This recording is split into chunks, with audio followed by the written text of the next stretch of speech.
I have a question for Keri. Okay.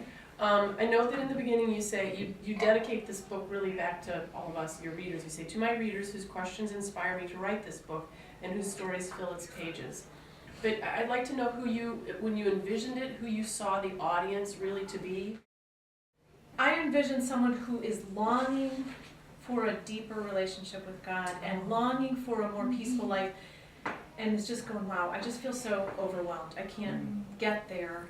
I think when we feel overwhelmed, we often do that all or nothing thinking. And we think, there's no way I could do Sabbath because, and they have this long list of excuses. And I've met people like this, as I've traveled around or talked to people, and so I think of that person and I think, if you could just take one step.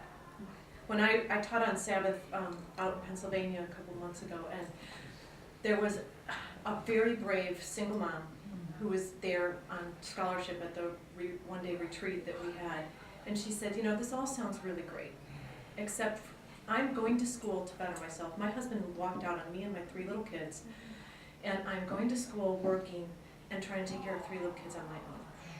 And I don't know how I can do this. She said, I was up almost all night getting things ready so that I could be here today for a one-day retreat.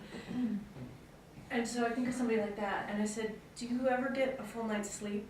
And she said, hardly ever.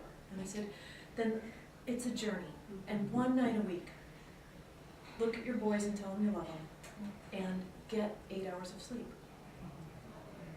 And that's enough for now, that it's a journey. And I think that's one of the things that I want to just, that it's easy to throw up your hands and say, even if you're not a single mom who's going to school and working full time, to just say, what is the one next step? And God is so gracious, and so just keep that in mind, but I think of people like that, who think they can't do this. They come up with all kinds of excuses, and some of them are really good excuses out there.